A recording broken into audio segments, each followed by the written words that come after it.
بالکل صحیح.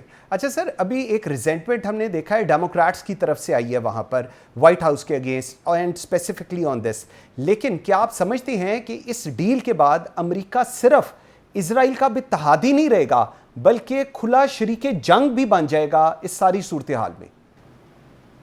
میں مانتا ہوں اس بات کو کہ یہ اسرائیل جو اٹیک کر رہا ہے, لوگ یہ سمجھتے ہیں کہ شاید وہ اب نہیں امریکہ کو بتاتا. میرا ماننا یہ ہے کہ امریکہ کو بتائے بغیر, امریکہ کو ساتھ لیے بغیر وہ یہ حرکت نہیں کرتا. اور یہ شریک ہیں, دونوں ایک جیسے شریک ہیں, بیکاز جو صہیونی سوچ ہے, جو صہیونی سوچ وہ صرف اسرائیل تک تو محدود نہیں ہے. آپ یہ دیکھیں کہ کوئی بھی ڈیموکریٹس آ جائیں, ریپبلکنز آ جائیں, یا سو کالڈ وہاں کی اسٹیبلشمنٹ آ جائے, ان کی تاریں جو کھینچی جاتی ہیں وہ تو اسرائیل سے اور یہودیوں سے کھینچی جاتی ہیں. اور ان کا ایک لمحہ بڑا, ان کا ایک ایجنڈا بڑا کلیئر ہے کہ کسی نہ کسی طرح ہر اس مسلمان ملک کو کمزور کیا جائے جو اس خطے میں ہے, اس خطے کے آس پاس ہے, یا اس خطے سے باہر ہے, تاکہ وہ کل کلا اسرائیل کے لیے, اسرائیل کی ہٹ دھرمی کے لیے اور اسرائیل کے اتھرے پن کے لیے کوئی خطرہ نہ بن جائے. قاضی بھائی, ہمیں دیکھنا یہ ہے کہ یہ تو حقیقتیں ہیں, ہم اس پہ کیا بحث کریں. ہمیں یہ دیکھنا ہے, ہمیں یہ سوچنا ہے کہ ہمیں وہ کون سے اقدامات کرنے ہیں سوائے تقریروں پہ ریلائی کرنے کے, سوائے باتوں پہ ریلائی کرنے کے, سوائے محاذ یا معاہدے یا کنسورشیم بنانے کے. پریکٹیکل اقدام ہم نے کون سے کرنے ہیں جس سے ہم ایک میسج دے سکیں. اور میں یقین سے آپ کو کہتا ہوں کہ اگر آپ میسج دینا شروع کریں, بالکل سلو طریقے سے چلیں, آپ سفارتی محاذ سے میسج دینا شروع کریں, تو تب یہ چیزیں رکیں گی. ورنہ اسرائیل کو امریکہ امداد دیتا رہے گا, وہ مضبوط سے مضبوط تر ہوتا جائے گا. اور آپ کے لیے, مسلمانوں کے لیے, میں کبھی یہ نہیں کہتا اقوام عرب کے لیے, میں کہتا ہوں مسلمانوں کے لیے وہ ایک مسلسل خطرے کی گھنٹی رہے گا. بالکل صحیح. اچھا سر, ڈیموکریٹ سینیٹرز نے it is the first time کہ انہوں نے فلسطینی ریاست کو تسلیم کرنے کی قرارداد لے کر آئے ہیں سر, جبکہ ہم دوسری طرف دیکھتے ہیں ڈونلڈ ٹرمپ اسرائیل کو ہتھیار دے رہا ہے. یہ جو تضاد ہے امریکی پالیسیز میں, اس کو آپ کس طرح پھر اینالائز کریں گے؟ دیکھیں, میرے خیال میں جو ٹرمپ صاحب ہیں ان کی پرسنالٹی کے اگینسٹ یا پرسنالٹی کے پرسپیکٹو کو بہت سے امریکن نہیں پسند کرتے. اور شاید ٹرمپ کا الیکشن وہ واحد الیکشن تھا جس میں ہماری طرح ایک بہت زیادہ نفرت کی سی صورت اختیار کر گئی تھی, جس میں بہت ان کے ایکس پریزیڈنٹ سے جنہوں نے کلیئرلی آگے کہا یہ شخص امریکہ کی سلامتی کا ضامن نہیں ہو سکتا. تو یہ میرے خیال میں یہ وہ وجہ ہے. دوسری بات, میرے خیال میں کچھ اسٹیبلشمنٹ کے فیکٹرز ایسے ہیں جو ٹرمپ کے اقدامات ہیں ان کو لاجیکل نہیں سمجھتے. دیکھیں, اقوام عالم میں جب آپ جاتے ہیں تو آپ کو کچھ نہ کچھ لے اور کچھ دینے کے بھی کرنا. جو ٹیرفز کی پالیسی ہے, ہم تو بڑے خوش ہیں, ہمارے تو اور خوشی کی بات ہے, کل جو ٹیرفز اناؤنس ہوئے اس میں 100% ہمارے پیارے دوست پہ, جس کو انشاءاللہ آج ہم کرکٹ کے میدان میں تو کم از کم شکست دیں گے, اس سے پہلے ہم اس کو شکست وہ دے چکے ہیں انشاءاللہ. تو یہ وہ ایک ریزنٹمنٹ ہے against the policies of Trump's and his inconsistent ایٹیچیوڈ towards world politics, geopolitics, جس کے اگینسٹ آوازیں اٹھتی ہیں. اور جس کے لیے جو آپ اب اشارہ کر رہے ہیں, انہوں نے یہ فلسطین کی طرف بھی اشارہ کیا, اور یہ جو آرمز ڈیل ہو رہی ہے اس کی طرف بھی آ کے کم از کم رجسٹر تو کروایا. بالکل صحیح. اچھا سر, دو چیزیں ہیں, ایک تو ذرا اس پہ دونوں پہ اپنا ویو پوائنٹ دیجیے گا. نمبر 1, امریکہ اسرائیل کو ملٹری سپیریورٹی دینا چاہتا ہے تاکہ کوئی مسلم ملک اس کے قریب نہ پہنچ سکے. ایک اس پہ آپ کا کیا ویو پوائنٹ ہے؟ اور سیکنڈلی, ہم نے دیکھا کہ UN کے اندر بڑا کلیئرلی ایران کو لے کر ریزرویشنز شو کی گئیں اور بہت سٹرونگلی کنڈیم کیا گیا ان کی جو انریچمنٹ کو لے کر, اور کہا گیا یہ کبھی بھی اٹامک پاور نہیں بنیں گے, جبکہ ایران نے خود بھی کہا کہ ہم نہیں بن رہے, بٹ اس چیز کو بڑا سٹرونگلی کہا گیا US کی طرف سے. ان دونوں کو آپ کیسے پھر اینالائز کرتے ہیں؟ دیکھیں, پیراڈاکسیکل سچویشن ہے, پیراڈاکسیکل پکچر ہے. ایران بڑی کلیئرٹی سے کہہ چکا ہے, ان کا فتویٰ آ چکا ہے, اور آپ نے دیکھا ہوگا کہ ایران کے بھی کچھ جو ممبر آف پارلیمنٹس ہیں انہوں نے ریکویسٹ کی ہے, اور انہوں نے خامنائی کو ریکویسٹ نہیں کی, انہوں نے اس کاؤنسل کو ریکویسٹ کی ہے کہ اس فتوے کو ریکنسیڈر کیا جائے اور اپنے آپ کو آپ نیوکلیر ٹیکنالوجی سے لیس کریں. لیکن ایران بڑی کلیئرٹی سے کہہ چکا ہے, اور آپ بھی شاید دیکھ چکے ہوں گے کہ آئندہ دنوں میں رشیا نے اناؤنس کیا ہے کہ ان کا جو انرجی کرائسس ہے, جہاں پہ تہران, اصفہان, شیراز اور بڑے بڑے شہروں میں دن میں 2 دفعہ 3 سے 4 گھنٹے کی لوڈ شیڈنگ ہوتی ہے, لوگ بیزار ہیں. تو ایران کو تو نیوکلیر ٹیکنالوجی جو ہے وہ پیسفل پرپزز کے لیے ٹرو چاہیے، ٹرو لیکن اس کا ڈھکوسلا انہوں نے یہ بنایا ہوا ہے کہ چونکہ اس کے توسط سے یقیناً آپ ایک سٹیپ یورینیم انرچمنٹ کی طرف بھی جاتے ہیں، تو وہ اس لیے اس کو ہمیشہ سے سبوتاج کرنے کی کوشش کرتے رہے، اور جس کے لیے انہوں نے ابھی امریکہ نے اٹیک بھی کروایا اور خود بھی اس کا حصہ بنا. اس میں تو میرے خیال میں یہ بات روز روشن کی طرح عیاں ہے کہ اسرائیل ایک بچہ ہے امریکہ کا، جس کو وہ ہر صورت طاقتور بنانا چاہتا ہے. اس کی امریکہ کی اکانومی، امریکہ کا میڈیا، امریکہ کے influences, banking system, trading system, وہ سب جیوز کے ہاتھ میں ہے. ان کا کوئی ایسا صدر آپ مجھے بتائیں جس نے اپنے الیکشن کیمپین میں وہاں جا کے یاترا نہ کی ہو. So they are totally dependent and sold out to Israeli authorities, and they would like to have it as strong as possible تاکہ اسرائیلی جو ہے وہ خوش ہو جائے. حالانکہ میرے خیال میں یہ ایک بہت بڑا ایک انشاءاللہ مجھے اللہ سے بڑی امید ہے کہ نیتن یاہو کے ظلموں کا انشاءاللہ حساب اسی دنیا میں ہوگا. اس کے انشاءاللہ. خلاف بھی آوازیں اٹھ رہی ہیں، لیکن امریکہ ہر صورت یہ چاہے گا کہ اسرائیل کو مضبوط سے مضبوط تر بنائے، اور ایران جس میں پنپنے کے ہیں اس کو وہ جتنا کمزور کر سکتا ہے سینکشنز کے تھرو. ابھی تو E3 ان سے ڈسکشنز کر رہے ہیں، اب وہ ڈائریکٹ نیگوشیشن چاہتا ہے، بٹ ایران اس کو ابھی تک ریزسٹ کر رہا. سو ایران کے لیے بہت چیلنجز ہے ڈومیسٹکلی، انٹرنیشنلی، گلوبلی، اور سینکشنز کو آسان چیز نہیں ہوتی. بالکل صحیح. Air marshal Arshad Malik sahib, sir thank you very much once again, very grateful for your presence جی. ناظرین، 26ویں ITC ایشیا 2025 صرف ایک نمائش نہیں تھی، بلکہ پاکستان کی ٹیکنالوجی دنیا میں تاریخی سنگ میل ثابت ہوئی. SIFC کے بھرپور تعاون سے یہ ایونٹ نہ صرف جدید ٹیکنالوجی اور جدت کا عکاس بنا، بلکہ عالمی سرمایہ کاروں، کاروباری اداروں اور سٹارٹ اپس کے لیے ایک ایسا پلیٹ فارم فراہم کیا جس نے پاکستان کی IT مستقبل کی سمت متعین کر دی. 62,000 سے زائد شرکا، 25 ممالک کے وفود، 700 سے زائد کمپنیوں کی نمائندگی اور $650 ملین کے معاہدے اس امر کا ثبوت ہیں کہ پاکستان اب صرف صارف نہیں بلکہ ٹیکنالوجی کی دنیا میں ایک ابھرتی ہوئی طاقت بن چکا ہے. یہ سفر اب $5 ارب سالانہ IT برآمدات کے ہدف کی جانب بڑھ رہا ہے، اور دنیا دیکھ رہی ہے پاکستان ڈیجیٹل معیشت کے نئے دور میں اعتماد اور طاقت کے ساتھ داخل ہو رہا ہے. ایک بریک لیتے ہیں ناظرین، میرے ساتھ رہیے گا.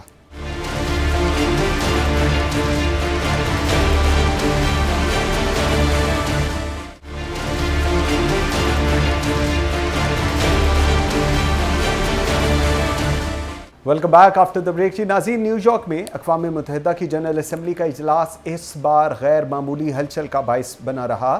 وزیر اعظم پاکستان شہباز شریف نے دنیا کے سب سے بڑے پلیٹ فارم پر نہ صرف کشمیر اور فلسطین کا مقدمہ جرأت مندی سے پیش کیا بلکہ بھارت کی آبی جارحیت کو بھی بے نقاب کیا. یہ وہ خطاب تھا جس نے عالمی طاقتوں کو یہ سوچنے پر مجبور کیا کہ خطے میں امن کی ضمانت صرف انصاف ہی ہے. اسی دوران سب کی نگاہیں اس اہم لمحے پر جم گئیں جب وائٹ ہاؤس میں وزیر اعظم شہباز شریف اور فیلڈ مارشل عاصم منیر کی امریکی صدر ڈونلڈ ٹرمپ سے تاریخی ملاقات ہوئی، جہاں مشرق وسطیٰ کے بحران، پاک امریکہ تعلقات اور خطے کی سیکیورٹی پر براہ راست بات چیت ہوئی. سوال یہ ہے کہ کیا پاکستان کی یہ جرأت مندانہ سفارتکاری عالمی سیاست میں ایک نئے باب کا آغاز ہے؟ اس تمام تر صورتحال کو سمجھنے کے لیے مجھے جوائن کیا ہے منیر اکرم صاحب نے. آپ سابق مستقل مندوب اقوام متحدہ ہیں. بہت شکریہ منیر اکرم صاحب آپ کے ٹائم دینے کا. سر فرمائیے گا، وزیر اعظم شہباز شریف کے خطاب نے کشمیر اور فلسطین کو عالمی ایجنڈے پر نمایاں کیا. آپ کے نزدیک یہ موقف دنیا کے بیانیے پر کس حد تک اثر انداز ہوا ہے؟ یہ میرے خیال میں دیکھیے، کشمیر کا جہاں تک سوال ہے تو یہ 4 دن کی جو ہماری جنگ ہوئی تھی ہندوستان کی ایگریشن کے بعد میں، اس سے پوری دنیا کو نظر آ گیا کہ کشمیر ایک اہم مسئلہ ہے جس کا جب تک کہ حل نہیں نکلے گا تو ہمارے خطے میں امن نہیں آ سکتا. تو یہ ظاہر ہو گیا ہے، اور پرائم منسٹر صاحب نے واپس اس کو پیش کیا ہے دنیا کے سامنے، اور ہماری یہی خواہش اور ہماری کوشش یہی ہوگی کہ کشمیر کا مسئلہ حل کیا جائے. اور اس میں پوری دنیا، جس میں جو بڑے ممالک ہیں ان کے سربراہ اور یونائٹڈ نیشنز کے سیکرٹری جنرل، ان سب کی شرکت ہو اس مسئلے کو حل کرنے کے لیے. تو یہ اہم ہماری جو موضوع تھا یہ پیش کیا گیا. فلسطین کا جو مسئلہ ہے وہ تو آپ جانتے ہیں کہ وہاں کس قسم کی جینوسائیڈل جنگ جاری کی ہے نیتن یاہو نے. اس کو روکنا تو بہت ضروری ہے دنیا کے لیے، انٹرنیشنل کانشنس کے لیے. جو وہاں جس طرح سے بچوں کی مار ہو رہی ہے، وہاں جینوسائیڈ ہو رہی ہے، اس کو روکنا بہت ضروری ہے. تو یہ تو اہم مسئلہ ہے پوری دنیا کے لیے اور ہمارے خطے کے لیے. بالکل صحیح سر. نیتن یاہو کا آپ نے ذکر کیا، ان کی جب سپیچ تھی تو 50 سے زائد ممالک وہاں سے واک آؤٹ کر گئے، 100 سے زیادہ لوگ چلے گئے ہوئے تھے. صرف یو ایس سپورٹ کر رہا ہے اسرائیل کو، اور جو ہال تھا اپیرنٹلی وہ ایمٹی نظر آیا. اس کو آپ کس طرح پھر دیکھ رہے ہیں؟ جی دیکھیں، یہ اسرائیل کی جنگ، جس طرح سے یہ جنگ انہوں نے کی ہے غازہ پہ اوپر اسپیشلی، اور ویسٹ بینک میں بھی وہ زیادتیاں کر رہے ہیں. پوری دنیا کو نفرت ہو گئی ہے اسرائیل کے، اور اسرائیل کی جو پالیسی ہے غازہ پر، اس سے بالکل نفرت ہو گئی ہے. اور پوری دنیا ان سے کہتی ہے کہ اس جنگ کو روکیں، اور وہ جنگ روکنے سے انکار کر رہا ہے نیتن یاہو. اور تو آئسولیٹ ہو گئے ہیں، پولیٹیکلی آئسولیٹ ہو گئے ہیں. پر جب تک کہ ان کو امریکہ کی بھرپور سپورٹ ہے تو وہ رکے گا نہیں. صرف امریکہ ایک واحد ملک ہے جو اس کو روک سکتا ہے. اور انشاءاللہ بھی کل میرے خیال میں ملاقات نیتن یاہو کی ٹرمپ صاحب سے ہوگی. تو ہم سب کی خواہش یہی ہے کہ ٹرمپ صاحب اس کو سمجھا کر اس کو رکوائیں، غازہ میں سیز فائر کروائیں.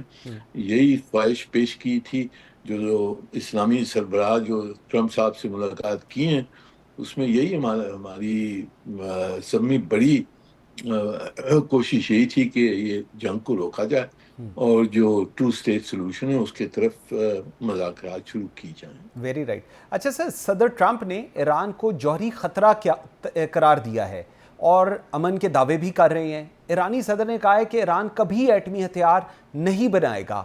سر، دنیا ان بیانات کو کس طرح ویلیویٹ کر رہی ہے؟ جی، یہ جو ایران کی نیوکلیئر پروگرام کی جو کہانی ہے یہ بڑی ایک کمپلیکس ہسٹری ہے اس کی. اس میں یہ ہے کہ ایران کہتا کہ میں ایٹم بم نہیں بنانا چاہتا ہوں، پر مجھے حق ہے کہ پورا جو نیوکلیئر فیول سائیکل ہے اس پہ میری قابلیت ہو. تو فیول سائیکل میں جو انریچمنٹ ہوتی ہے وہ سب میں سینسیٹیو ایریا ہوتی ہے فیول سائیکل میں، کیونکہ وہیں سے جو فیول بنتا ہے ایٹم بم کے لیے وہ وہیں سے بن سکتا ہے. جو فیول پاور ری ایکٹرز کے لیے بنتا ہے وہ بھی اسی طرح سے بنتا ہے.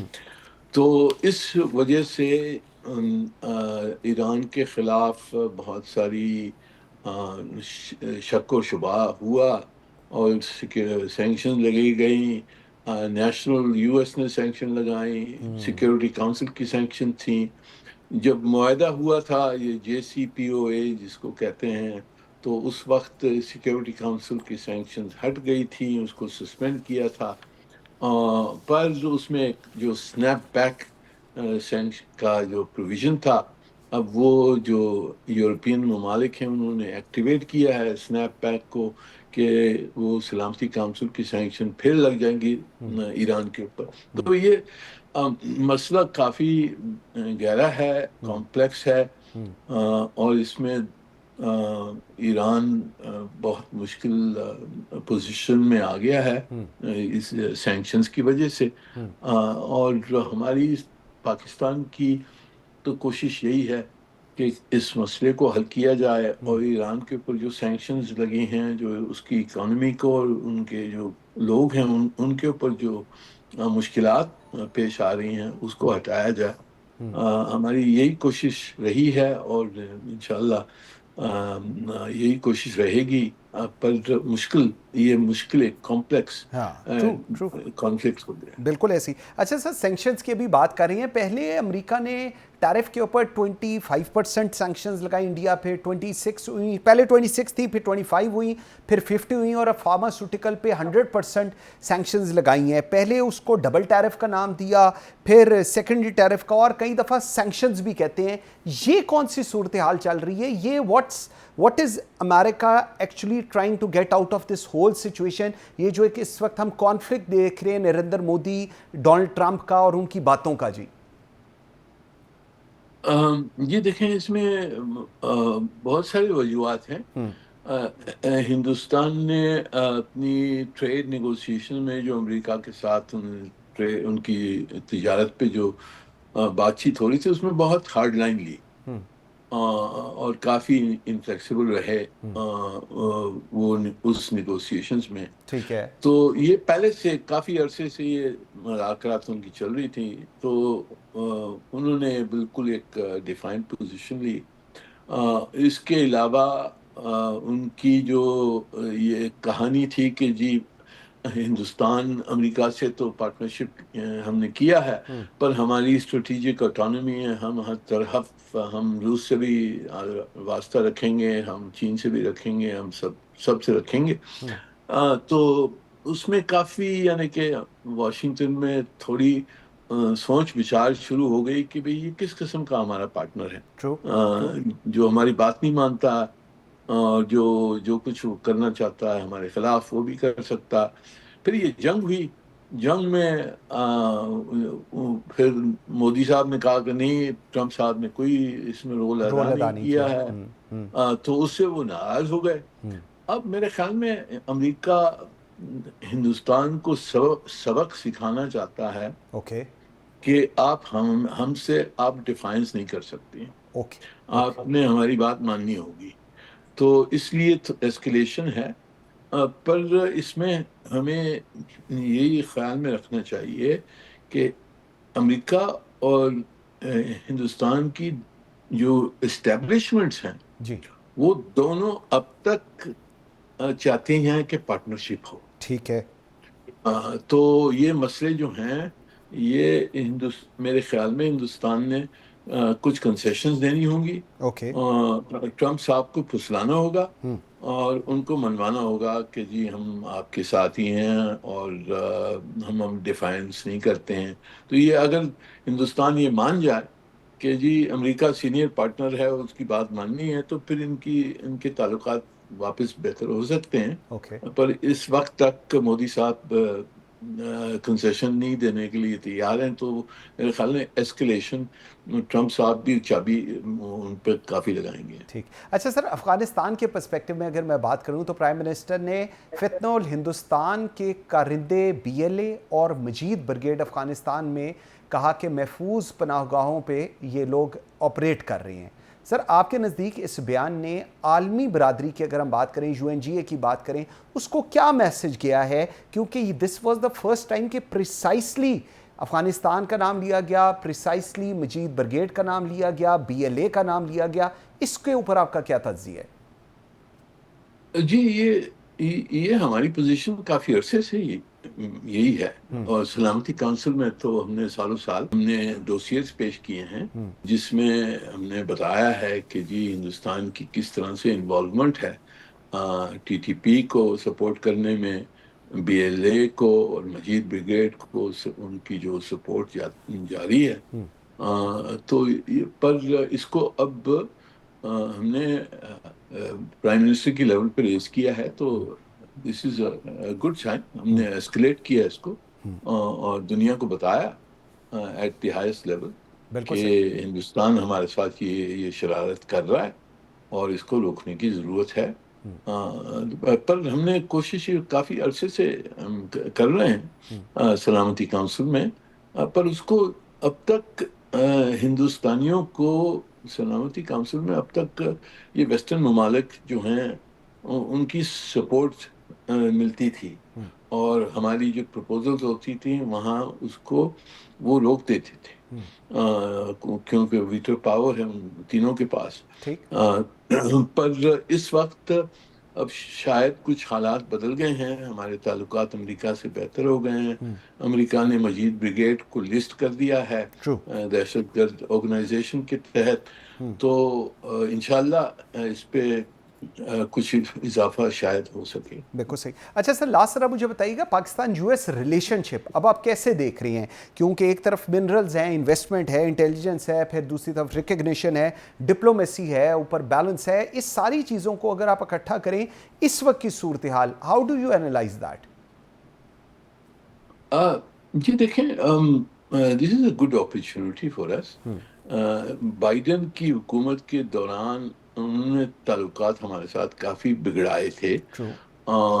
ہندوستان کو بالکل انہوں نے ایک بلو آئیڈ بوائے کی طرح سے ٹریٹ کر کے سب چیزیں ہندوستان کے ساتھ کی تھی، پاکستان کو انہوں نے بالکل ایک طرف کر دیا. ٹرمپ صاحب کا جو اپروچ ہے وہ بڑا یعنی کہ ٹرانزیکشنل اور کمرشل ہے. ٹرو. وہ چاہتے ہیں کہ یہاں بھی اگر ہمارے ساتھ وہ منرلز کی ایکسپلوٹیشن کر سکیں، کمرشلی وائبل ہو، تو وہ بہتر ہے امریکہ کے لیے، ہمارے لیے بھی. اسی طرح سے دوسرے سیکٹرز میں، آئل میں انہوں نے کہا ہے. پھر ہماری جو کاؤنٹر ٹیررزم کی کوپریشن ہے وہ اس میں اضافہ ہوا ہے، کیونکہ وی ہیو بین کوپریٹیو. ہم نے وہ جو دہشت گرد تھا اس کو ہم نے پکڑ کے ان کو ہینڈ اوور بھی واپس کیا. دے دیا. بالکل ٹھیک. تو وہ سمجھتے ہیں کہ جی پاکستان کوپریٹ کر رہا ہے اور ہندوستان ایک ڈیفائنٹ پوزیشن لے لی ہے انہوں نے، تو ایک اچھا پوزیشن میں ہم آ گئے ہیں. اب اس کا ہم نے فائدہ اٹھانا ہے، پر سوچ سمجھ کے ہم نے اٹھانا ہے اس کا فائدہ. تجارت بڑھانی ہے، انویسٹمنٹ بڑھانی ہے، جہاں بھی کوپریشن ہم کر سکتے ہیں، ہم جہاں کنورجنس ہو کاؤنٹر ٹیررزم پہ ہم کوپریٹ کر سکتے ہیں. پر we have to also bear in mind کہ ہمارے تعلقات چین کے ساتھ جو ہیں اس کو نظر ہم نے رکھنا ہے. اور پھر ہماری خود کی کوئی نیشنل ریڈ لائنز بھی ہیں، ہمارا اسٹریٹجک پروگرام ہے، ہمارا کشمیر کا پوزیشن ہے. ان سب چیزوں کو ہم نے حافظ رکھنا ہے. پر within that framework ہم امریکہ سے تعلقات جتنا بڑھا سکتے ہیں وہ بڑھانا چاہیے. بالکل ٹھیک ہے، بالکل ٹھیک ہے. Munir Akram sahib, thank you very much sir, very grateful for your time. جی ناظرین ایک بریک لیتے ہیں جی، میرے ساتھ رہیے گا.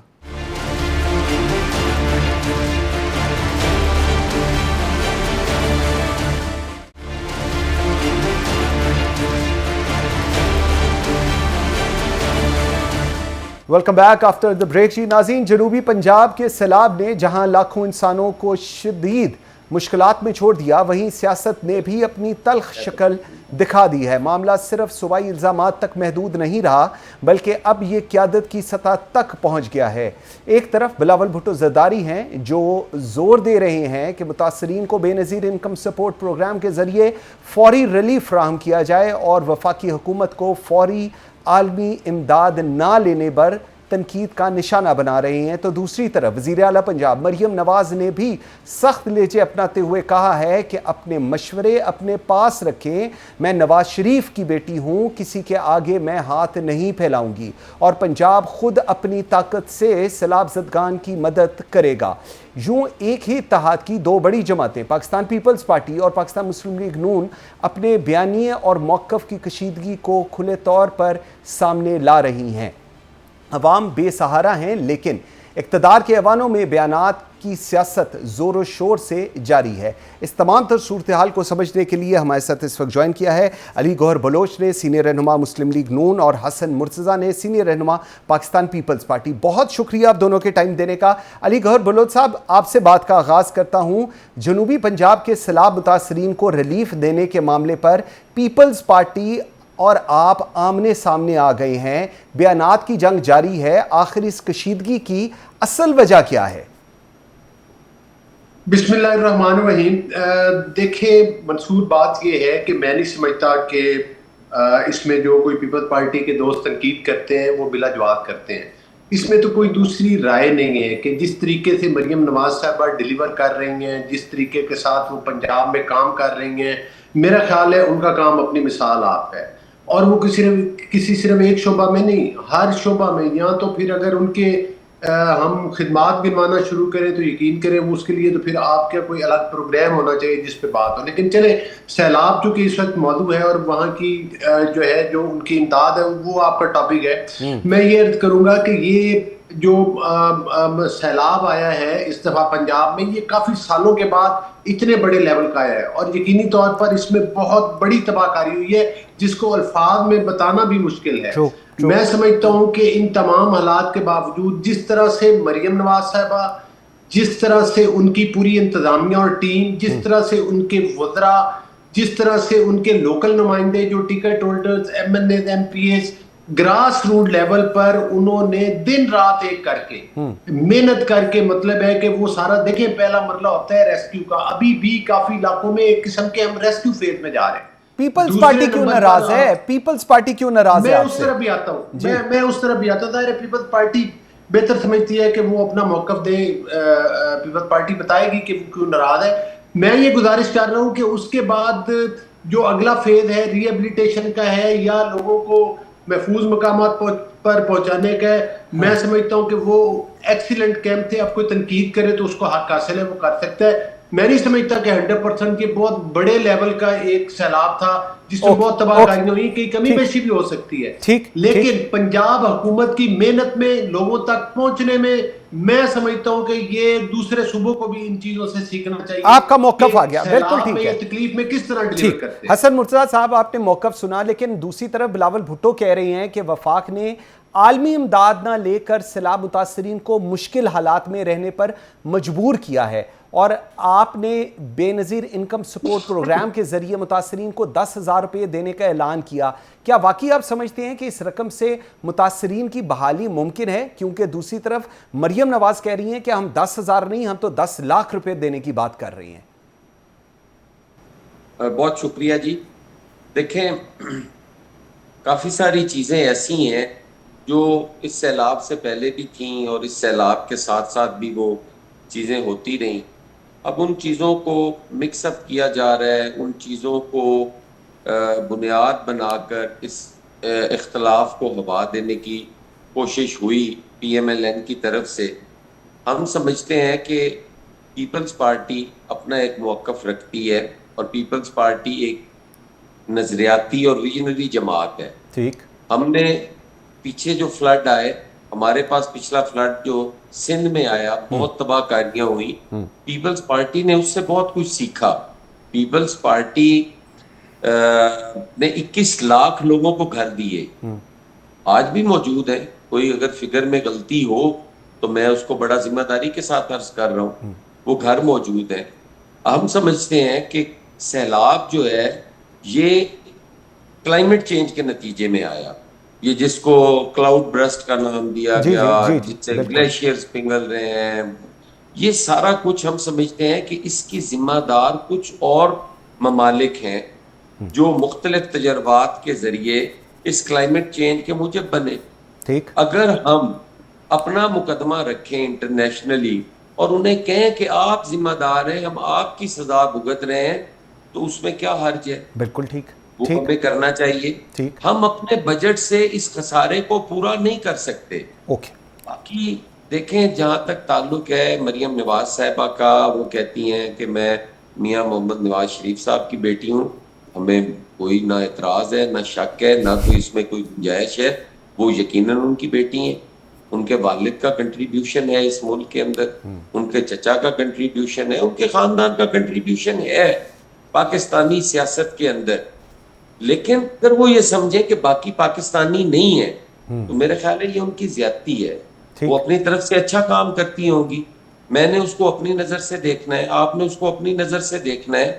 ہمیں پورا حق حاصل ہے کہ ہم اس پہ تنقید بھی کریں، اس کی تعریف بھی کریں. ریسکیو آپریشن کی جس کا ابھی میرا بھائی ذکر کر رہا تھا، میرے لیے بڑا ہی قابل احترام ہے. ریسکیو آپریشن کی کیا چیئرمین بلاول بھٹو زرداری نے تعریف نہیں کی؟ بالکل ہم نے تعریف بھی کی. اگر ہم اپنی کوئی رائے رکھتے ہیں تو وہ ہمارا حق ہے. بالکل ٹھیک. آپ 20 لاکھ، میری عرض سنیں، آپ 10 لاکھ یا 20 لاکھ دے رہے ہیں گھر گرنے کا، بھائی کس جہان میں بیٹھے ہو, کتنے گھر بہ گئے ہوں گے.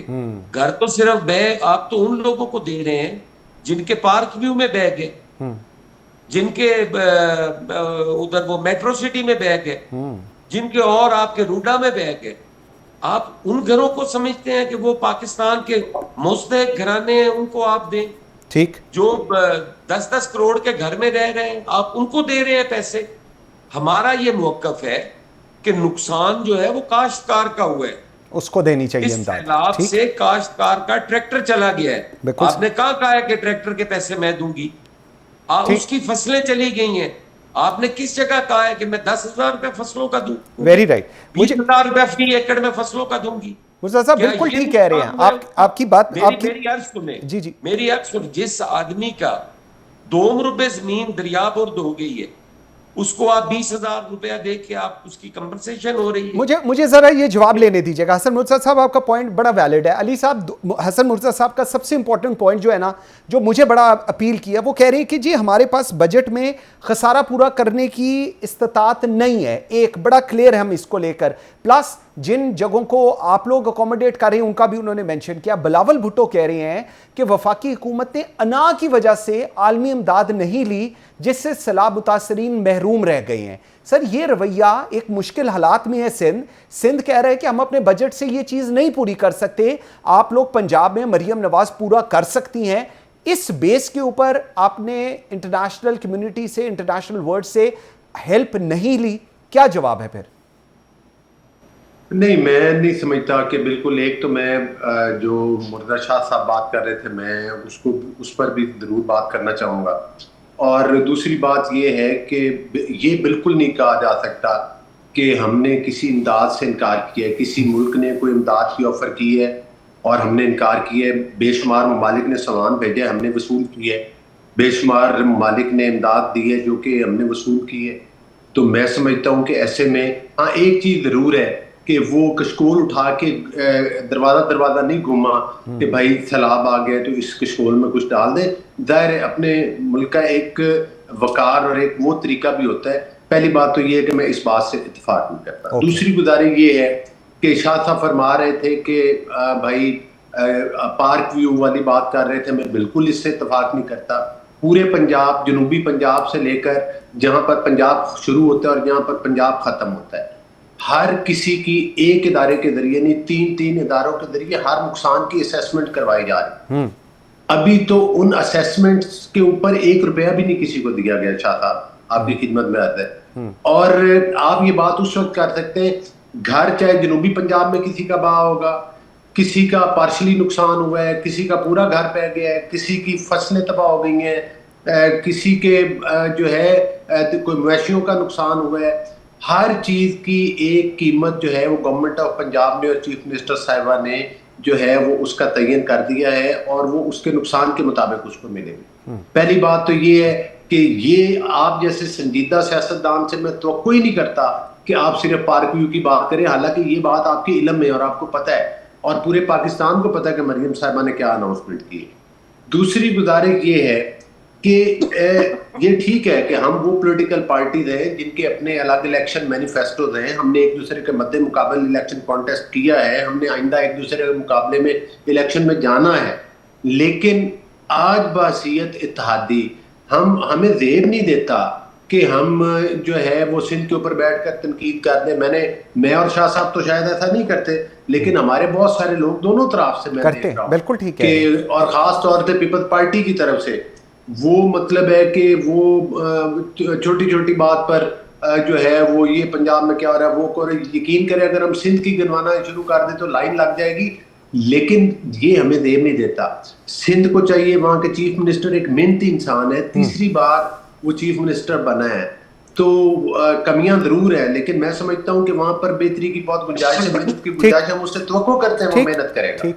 اور اسی طرح سے ہم یہ سمجھتے ہیں کہ جس طرح سے اگر مریم نواز صاحبہ کی دن رات محنت اور جو ہر قسم کے, آج دیکھیں نا وہ کل فیصل آباد آ رہی ہیں میرے ضلع میں گرین بسز, ہم تو عوام کے قدموں میں علی بھائی یہ خبر کر رہے ہیں پاکستان اور پنجاب کے تمام مسائل. یہ پوائنٹ آپ کا بالکل ویلڈ, یہ طریقہ کار غلط ہے. ٹھیک, یہ پوائنٹ آپ کا ویلڈ ہے, لیکن حسن مرتضیٰ صاحب حسن مرتضیٰ صاحب، جو علی صاحب کہہ رہے ہیں وہ اپنی جگہ ایک بات کہہ رہے ہیں، لیکن اس کے ساتھ ہم جب دیکھتے ہیں آپ بات نہیں کرتے، علی گوہر بلوچ بات نہیں کرتے، لیکن پنجاب حکومت جو ہے اور ان کے وزراء جو ہیں وہ کہتے ہیں جی پاکستان پیپلز پارٹی سیاست کر رہی ہے سیلاب کے متاثرین پہ اور بے نظیر انکم سپورٹ پروگرام کو اس میں استعمال کر رہی ہے.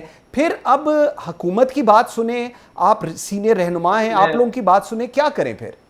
میں عرض کرتا ہوں، علی بھائی ہیں جی میرے، علی گور سے ہمارا ایک خاندانی تعلق ہے جی. ہم یہاں سے صدیوں سے آباد فیملیز ہیں، ہم کوئی یہ نہیں ہے کہ آ جائے ہیں، وہ بھی ماشاءاللہ یہیں کے رہنے والے ہیں، میں بھی یہیں کا رہنے والا ہوں. ہماری ایک اپنی وفاداری ہے.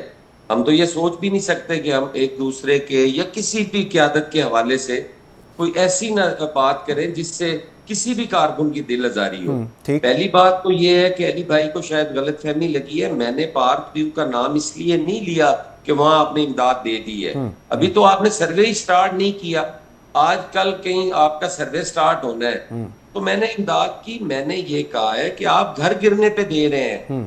کتنے کاشتکاروں کے گھر یا ہاریوں کے گھر گرے ہیں، ان کی تو زمینیں بہ گئی ہیں، ان کی تو زمینوں کا کٹاؤ ہوا ہے، ان کی تو فصلوں کے اوپر یا اٹ آ گئی ہے یا ریت چھوڑ کے دریا چلا گیا ہے. ان کے تو ٹریکٹرز جو ہیں وہ دریا برد ہو گئے. ان کے ساتھ یہ گھروں والا جو ہے نا، یہ بھیانک مذاق ہے کہ میں 20 لاکھ گھروں کو دوں گی. گھر تو اتنے مسمار نہیں ہوتے. فلڈ کے دنوں میں جو دریا کے کنارے پہ آباد ہے اس کا بھی گھر سیف ہوتا ہے. اس کی ساری جو اس کی سراؤنڈنگز ہے، 2 4 6 مہینے تک اس کے جانوروں کے لیے چارہ نہیں ہوگا، اس کے پاس فصل بیجنے کے لیے زمین نہیں ہوگی، اس کے جو بجلی کے بل ہے وہ اس کو 6 مہینے سال کے لیے معافی ہونی چاہیے. آپ اگر کاشتکار کو فائدہ دینا چاہتے ہیں تو وہ دیں. آپ اگر انڈیا کے ساتھ موازنہ کر رہے ہیں تو انڈیا والے وہاں پہ آپ کی 1400 روپے کی ڈی اے پی ہے، یہاں پہ 14,000 کی ڈی اے پی ہے. بالکل ٹھیک کہہ رہے ہیں. اچھا، وہاں پہ آپ کا یوریا جو ہے وہ آپ کو 350 400 روپے میں بیگ ملتا ہے، یہاں پہ آپ کو 5,000 روپے میں بیگ ملتا ہے. بالکل صحیح. وہ اگر 60,000 روپیہ دیتے ہیں، 20,000 روپیہ دیتے ہیں تو ان کی کرنسی کے حساب سے وہ ہمارے 65,000 بنتے ہیں. ہمارا تو یہ موقف ہے کہ ہمیں اپنے کاشتکار کو فوری ریلیف پہنچانے کے لیے بسک جس پہ اعتراض آ رہا ہے، بسک کا ڈیٹا لیا جائے، کیونکہ بسک پہ کے پاس جو ایلیجیبل لوگ ہیں ان کا ایک سکور ہے، اس کے اوپر کا ڈیٹا وہاں پہ موجود ہے، ہر آدمی کا موجود ہے. آپ ایک کاشتکار کی ای گردداری اٹھائیں، اس کو فوری ریلیف کے لیے اس کو پیسہ پہنچے. بالکل ٹھیک. آپ بیچ میں ڈی سی کو ڈال رہے ہیں، تحصیلدار کو ڈال رہے ہیں، اے سی کو ڈال رہے ہیں، پٹواری کو ڈال رہے ہیں، وہ بیچارہ ڈنگر لے کے بیٹھا ہوا ہے. آپ ایک آدمی کو 10 کے جی سیلج دے رہے ہیں، 10 کے جی سے تو ایک جانور نہیں ایک وقت اپنا پیٹ بھر سکتا. ایسے ہی کس طرح وہ اپنے جانوروں کو لے کے بیٹھے گا؟ کتنا لائف سٹاک کا نقصان ہوا ہے.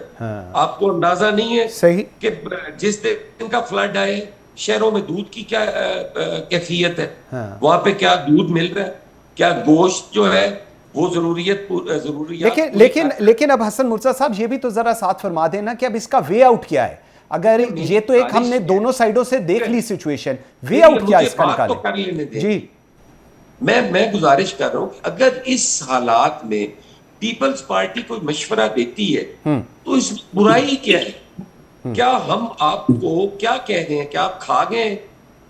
ہم تو یہ کہہ ہی نہیں رہے. ہم تو کہہ رہے ہیں کہ ہم اپنا مقدمہ جو ہے وہ لڑیں. ہم کشکول کے تو خلاف ہیں. اوکے، پوائنٹ آ گیا. ہم نے کب کشکول اٹھائے ہیں؟ علی گوہر صاحب جو مانگا تھا ملک سوارو قرض اتارو، ہم نے تو نہیں مانگا. ٹھیک.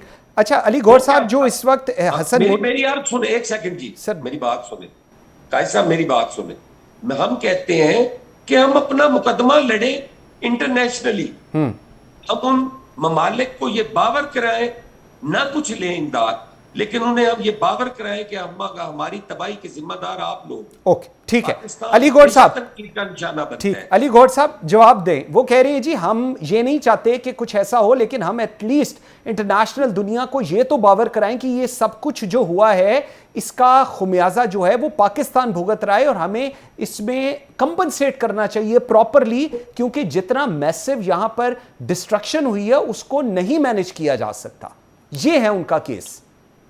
دیکھیں منصور بھائی، میں ایک چیز کی دوبارہ وضاحت کروں گا، کیونکہ وہی بات شاہ صاحب دوبارہ ریپیٹ کر رہے تھے.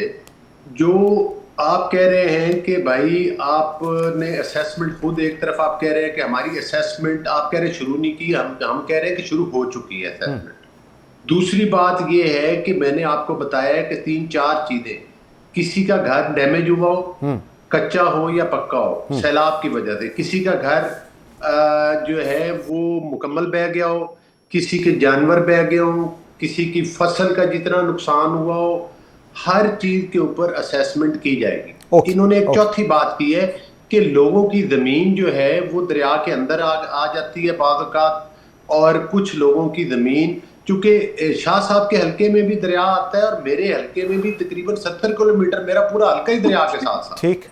اور میں آپ کو یہ بتاؤں کہ جہاں پر دریا کے نیچے زمین آ جاتی ہے کچھ ایکڑ، تو دریا ہر دفعہ کچھ زمین نکال بھی جاتا ہے، کچھ لوگوں کی باہر بھی نکل آتی ہے. انٹرنیشنل دنیا کا بتائیں، جو مین ان کا ہے کہ انٹرنیشنل دنیا کے پاس آپ لوگ نہیں جا رہے. اور وہ چیزیں تو ظاہر ہوں گی، اور اس کے لیے گورنمنٹ آف پنجاب جو ہے وہ بالکل، میں سمجھتا ہوں کہ وہ اپنی وہ زبردست کام کر رہی ہے، اور میں اس پوری ٹیم کو خراج تحسین پیش کرتا ہوں. انٹرنیشنلی جب سندھ میں سیلاب آیا تھا، شہباز شریف صاحب نے اور بلاول بھٹو صاحب نے پوری دنیا میں جو ہے وہ کلائمیٹ چینج کا مقدمہ لڑا ہے آلریڈی. اور اس کے بعد میں سمجھتا ہوں کہ آپ نے دیکھا کہ جب یہ انڈیا نے ہم پر حملے کیے اور اس کے بعد پھر ان کو شکست فاش بھی ہوئی، اس وقت بھی بلاول صاحب کو ذمہ داری دی گئی پرائم منسٹر صاحب کی طرف سے، جس میں تمام پارٹی کا وفود لے کر وہ پوری دنیا میں اس وقت بھی پاکستان کا مقدمہ لے کر گئے. سر تو اب جائیں گے کہ نہیں جائیں گے؟ علی بھائی بس یہ بتائیں نا، اب جائیں گے آپ لوگ؟ جو پیپلز پارٹی کا موقف ہے وہ کریں گے؟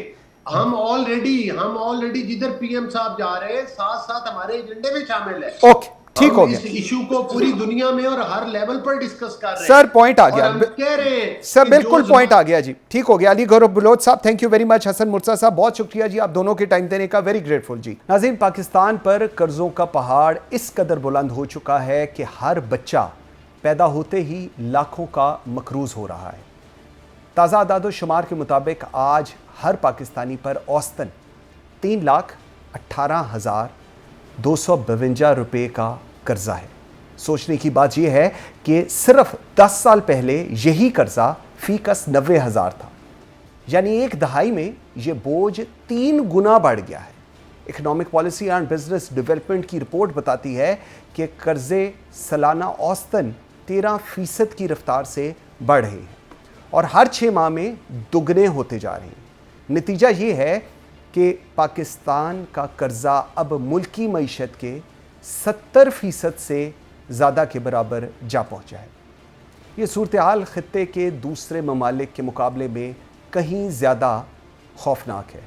رپورٹ میں حکومت کو کھلا پیغام دیا گیا ہے کہ اگر اب بھی آنکھیں نہ کھولیں تو یہ قرضے کا طوفان سب کچھ بہا کر لے جائے گا.